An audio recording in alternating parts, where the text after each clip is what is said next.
समादरणीय आर्य जगत के उच्च कोटि के वैदिक विद्वान, मंच पर विराजमान, मंच की गरिमा को बढ़ा रहे, शोभा को बढ़ा रहे हम सबके प्रिय पूज्य आचार्य कुशलभोग जी, एक बार इनके लिए करतल ध्वनि से अभिनंदन कीजिए। और साथ ही मंच की शोभा को बढ़ा रहे इस पवित्र आर्य समाज के बड़े ही सुयोग्य पुरोहित विद्वान श्री ओमवीर शास्त्री जी, इनके लिए भी जरा तालियां हो जाए जोरदार। और साथ में ब्रह्मचारी श्री अभिषेक शास्त्री जी, इनके लिए भी तालियां हो जाए जोरदार। और इस पवित्र आर्य समाज के आदरणीय प्रधान श्री आर्य सुखवीर त्यागी जी और महामंत्री श्री आर्य विकास शर्मा जी, संरक्षक आर्य जगदीश शर्मा जी, संरक्षक आर्य सुषमा सिक्का जी एवं प्रधान आर्य भूषण मेहता जी, कोषाध्यक्ष आर्य सतीश कश्यप जी और महिला आर्य समाज की प्रधाना आर्य विजय रानी शर्मा जी, मंत्राणी आर्य सविता कपूर जी, आर्य नरेश सैनी जी प्रधान, और भी जितने आर्य समाज के सभी पदाधिकारीगण, पूज्य मातृशक्ति, आर्य बंधु, बड़ी श्रद्धा से, बड़े प्रेम से, बड़े उत्साह से आप सबने मिलकर के अभी यज्ञ किया है। यज्ञ उपरांत भजनोपदेश का कार्यक्रम चलेगा। उसके बाद पूज्य आचार्य जी के मुखारविंद से वेद उपदेश सुनेंगे। आइए सबसे पहले परमात्मा को हम नतमस्तक होते हैं, गीत के माध्यम से उनको नमन करेंगे। परम पिता परमात्मा को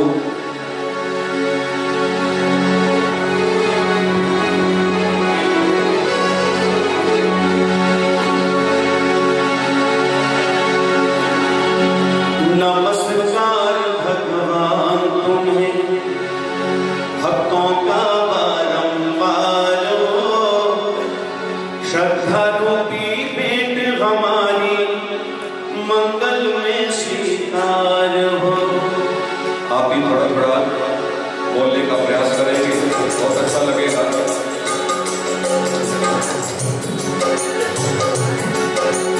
नमस्कार भगवान तुम्हें भक्तों का बारंबार हो, नमस्कार भगवान तुम्हें भक्तों का बारंबार हो, श्रद्धा रूपी भेंट हमारी मंगल में स्वीकार हो, श्रद्धा रूपी भेंट हमारी मंगल में स्वीकार हो। नमस्कार भगवान तुम्हें भक्तों का बारंबार हो, श्रद्धा रूपी भेंट हमारी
हाथी तक, चींटी से लेकर हाथी तक सबके सिर जनहार हो। श्रद्धा रूपी भेंट हमारी मंगल में स्वीकार हो।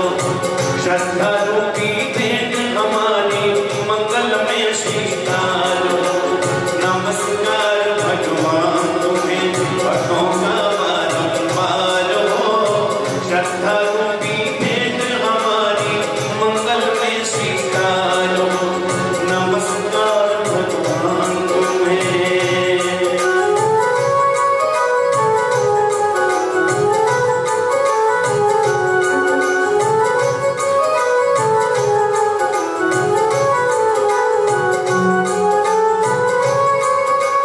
ऋषि मुनियों की जन सारे तुझसे ही मर पाते हैं। क्या राजा क्या रंग तुम्हारे दर पे शीश झुकाते हैं। ऋषि मुनियों की जन सारे तुझसे ही मर पाते हैं। क्या राजा क्या रंग तुम्हारे दर पे शीश झुकाते हैं। परम दयालु परम कृपालु, परम दयालु परम कृपालु, करुणा के भंडार हो। श्रद्धा रूपी भेंट हमारी मंगल में स्वीकार हो। श्रद्धा रूपी भेंट हमारी मंगल में स्वीकार हो। नमस्कार भगवान तुम्हें भक्तों का बारंबार हो। श्रद्धा रूपी भेंट हमारी मंगल में स्वीकार हो। नमस्कार भगवान तुम्हें।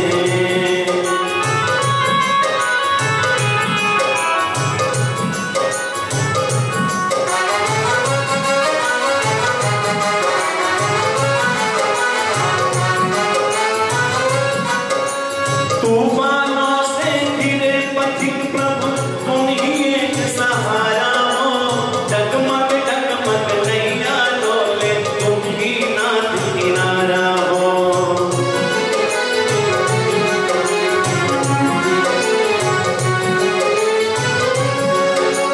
तूफानों से घिरे पथिक प्रभु तुम ही एक सहारा हो। डगमग डगमग नैया डोले तुम ही नाथ किनारा हो।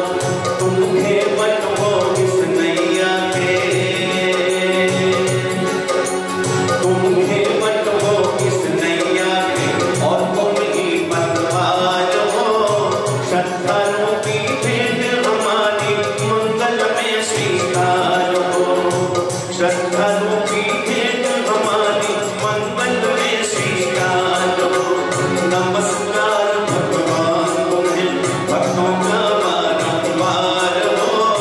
श्रद्धा रूपी भेंट हमारी मंगल में स्वीकार हो। श्रद्धा रूपी भेंट हमारी मंगल में स्वीकार हो।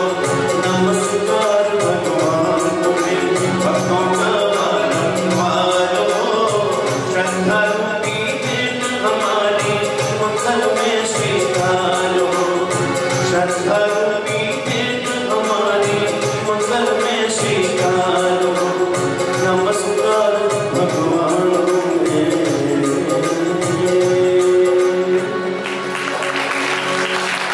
बोलिए श्री चिदानंद भगवान की, बोलिए महर्षि दयानंद की। सबसे पहले उस परम पिता परमात्मा के चरणों में इस भजन के माध्यम से हम नमन करते हैं। नमस्कार भगवान तुम्हें भक्तों का बारंबार हो। श्रद्धा रूपी भेंट हमारी मंगल में स्वीकार हो। परम पिता परमात्मा को नमन। एक बार एक जिज्ञासु व्यक्ति, पिछले जन्म के कुछ संस्कार जागृत हुए, वो परम पिता परमात्मा को जानने के लिए व्याकुल हुआ कि मैं परमात्मा के बारे में जानना चाहता हूँ। परमात्मा कैसा है, उसका स्वरूप क्या है, कहाँ रहता है, उसको कैसे पाया जाता है। अपने घर से निकला किसी अच्छे गुरु की तलाश में। रास्ते में जा रहा था, सामने से एक साधु जी महाराज आ रहे थे।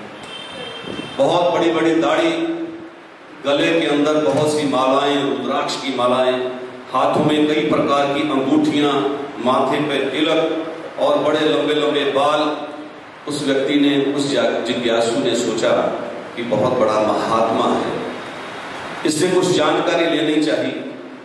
उसके पास पहुंचा और कहने लगा, महात्मा जी प्रणाम, मैं परमात्मा के बारे में जानना चाहता हूं। आप सिद्ध पुरुष लगते हैं, आपकी वेशभूषा से मुझे ऐसे लग रहा है कि आप मुझे मार्गदर्शन करेंगे, मैं परमात्मा के बारे में जानना चाहता हूं। तो महात्मा जी कहने लगे, वो साधु जी महाराज कहने लगे कि इसके लिए, इसके बारे में अगर भगवान के बारे में जानना है तो तुझे मेरे साथ मेरे आश्रम में चलना होगा। वो जिज्ञासु कहने लगा, ठीक है, जैसे आपकी इच्छा, चलिए। वो साधु जी महाराज उस जिज्ञासु व्यक्ति को अपने साथ लेकर के अपने आश्रम में चले। आश्रम का दरवाजा बंद था, जेब में से चाबी को निकाला और आश्रम का दरवाजा खोला और अंदर घुसे तो चारों तरफ मूर्तियां ही मूर्तियां दिखाई दी, भगवानों की मूर्तियां। और साधु जी महाराज कहने लगे कि देखो भक्त, अगर भगवान के बारे में जानना है तो तुझे काम करना पड़ेगा, रोज यहां आकर के इन मूर्तियों की आरती उतारनी पड़ेगी और घंटे घड़ियाल बजाने पड़ेंगे, कीर्तन करना पड़ेगा। भगवान खुश होंगे तो उसके बाद मैं आपको भगवान के बारे में बताऊंगा। तो जिज्ञासु व्यक्ति थोड़ा सोच में पड़ा कि जिसके भगवान ताले में बंद रहते हैं, क्या ये असली भगवान हो सकते हैं? ये असली भगवान नहीं। भगवान भी कभी ताले में बंद रहता है, ऐसा तो मैंने कभी सुना नहीं। वो निराश होकर के बाहर आ गया उस आश्रम से। बाहर गया, थोड़ी दूर देखा एक मस्जिद दिखाई दी, मस्जिद के अंदर चला गया। मौलाना जी बैठे हुए, मौलाना जी से कहते, मौलाना जी मैं भगवान के बारे में जानना चाहता हूं, मार्गदर्शन कीजिए। तो उन्होंने कहा कि ठीक है, भगवान के बारे में अगर जानना है तो तुझे मुसलमान बनना पड़ेगा, 5 वक्त की नमाज पढ़नी पड़ेगी, फिर जाकर तुझे जन्नत मिलेगी। और कई प्रकार के प्रलोभन देने लगा, तुझे बुरे मिलेगी, पता नहीं क्या जो बातें उन्होंने कही। वो जिज्ञासु व्यक्ति तो उसकी संतुष्टि नहीं हुई, फिर वो बाहर आया उस मस्जिद से। सामने जैन मंदिर देखा, उसके अंदर गया, वहां भी मूर्तियां देखी, वो भी ताले में बंद। फिर निराश हुआ, फिर बाहर आ गया, गुरुद्वारे के पास पहुंचा, वहां भी देखा कि यहाँ भी एक ग्रंथ साहब के ऊपर सब निर्भर है। संतुष्टि नहीं हुई और हताश निराश होकर के एक स्थान पर बैठ गया। वहां से एक पंडित जी गुजर रहे थे। पंडित जी गुजर रहे थे, उसने सोचा कि चलो इनसे बात करते हैं, कुछ मार्गदर्शन मिल जाएगा। उन्हें पंडित जी को आवाज दी, पंडित जी रुकिए। पंडित जी रुके और उस जिज्ञासु व्यक्ति ने कहा कि महाराज आपसे एक प्रश्न पूछना चाहता हूं, अगर मेरे प्रश्न का हल कर दो तो बड़ी कृपा होगी। मैं भगवान के बारे में जानना चाहता हूं, मैं सब जगह गया हूं, निराश होकर के लौटा हूं, अगर आप कुछ मार्गदर्शन करें। तो उन्होंने कहा कि जरूर मैं मार्गदर्शन करूंगा। उन्होंने गले के अंदर झोला डाला हुआ था, झोले में से एक कागज निकाला, कागज निकाल करके उस व्यक्ति को दे दिया। उसके ऊपर 10 बातें लिखी हुई थी। वो कौन सी थी? आर्य समाज के 10 नियम। और सबसे ऊपर लिखा हुआ था मनोरभव, कि मनुष्य बनो, अच्छा इंसान बनो। पहले तो उस व्यक्ति ने जब मनोरभव पढ़ा, उसका मीनिंग पढ़ा तो बड़ा संतुष्ट हुआ कि ये जो व्यक्ति सही बात कह रहा है, इस पर्चे के अंदर सही लिखा है कि मनुष्य बनो। ईसाई, मुसलमान, हिंदू, सिख, मुसलमान बनने की जरूरत नहीं है, मनुष्य बनो। और जब वो आर्य समाज के 10 नियम पढ़ने लगा तो गदगद हो गया। पहला नियम पढ़ा, दूसरा नियम पढ़ा, तीसरा नियम पढ़ा, बड़ा गदगद हुआ और कहने लगा कि मैंने पढ़ तो लिया, थोड़ा सा मार्गदर्शन कर दो। तो पंडित जी कहते, सामने कुछ ही दूरी पर आर्य समाज मंदिर है, आप वहां आइए, बाकी आपका शंका समाधान कुछ भी होगा वहां आपको निवृत्त कर दिया जाएगा। तो अगले दिन वो व्यक्ति आर्य समाज में पहुंचा। यज्ञ हो रहा था, यज्ञ की सुगंधी, वेद मंत्रों का पाठ हो रहा था। वो व्यक्ति आकर के यज्ञशाला में बैठा, वो पंडित जी ने देख लिया कि वही व्यक्ति है। और वो व्यक्ति यज्ञ में बैठा, फिर पंडित जी ने उसे कहा आइए आहुतियां दीजिए। उसने सामग्री से आहुतियां दी, फिर कुछ परमात्मा का चिंतन करवाया, कुछ परमात्मा के बारे में व्याख्या की, ईश्वर कहाँ रहता है। आर्य समाज का दूसरा नियम पड़ा, ईश्वर सच्चिदानंद स्वरूप निराकार सर्वशक्तिमान, परमात्मा कण कण में विराजमान है, हर जगह मौजूद है। उस व्यक्ति के अंदर उस समय जो भावना, जो एक वातावरण था, यज्ञ का वातावरण, और जो व्याख्या पंडित जी से सुनी, उसका मन गदगद हो गया। उसने अपने मन में विचार कहा कि मुझे परमपिता परमात्मा ने सही मार्ग दिखा दिया है, मैं सही जगह पहुंच गया। वो व्यक्ति आर्य समाज में आने लग गया और आर्य समाज के नियम पढ़ करके गदगद हो गया। फिर जो उसकी व्याख्या सुनी तो उसका मन पवित्र हो गया और वो आर्य समाज के साथ जुड़ गया। ऐसी ताकत है आर्य समाज। आर्य समाज में जो एक बार आ जाता है सच्चे दिल से, श्रद्धा से, भाव से, वो कभी जीवन में हताश और निराश नहीं होता, क्योंकि ये एक ही मार्ग है, वेद मार्ग, सत्य का मार्ग। संसार में आपको बहुत से गुरुडम मिलेंगे जो कहते हैं हमारी शरण में आओ, भगवान का दर्शन करवा देंगे। बहुत से मनगढ़ंत बातें बता करके लोगों का शोषण करते हैं। और विश्व के अंदर केवल और केवल एक आर्य समाज ऐसी पवित्र संस्था है, महर्षि दयानंद जी की द्वारा स्थापित, जो लोगों को सही मार्ग दिखाती है, वेद मार्ग दिखाती है। इसलिए वेद के अंदर लिखा है कृण्वन्तो विश्व आर्य, हमारे संसार को आर्य बनाओ, संसार को आर्य बनाओ। वही व्यक्ति आर्य बना सकता है। सबसे पहले खुद आर्य बनना होगा। आर्य की परिभाषा को जानना, आर्य किसे कहते हैं, पहले ये जानना जरूरी है, फिर दूसरों को आर्य बनाना है। और संसार को गच्छे, शोर न करें, आराम से। संसार विमंतो विश्वमार्य, संसार को आर्य बनाओ। और संसार को बनाने से पहले खुद आर्य बनो। और शुरुआत कहां से करो? अपने आप से, कि हम खुद आर्य हैं कि नहीं। अपने आप से शुरुआत करो, फिर शुरुआत करो अपने परिवार से।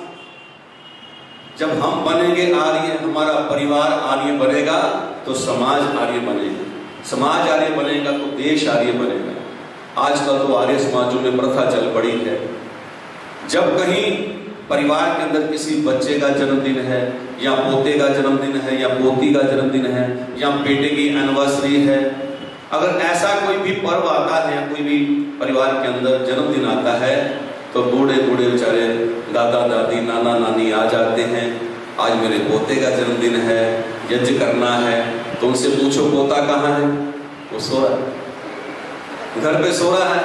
अच्छा, बेटे की एनिवर्सरी, बेटा बहू कहाँ है? वो जी व्यस्त हैं जी, वो नहीं आ सकते। ऐसे नहीं होना चाहिए।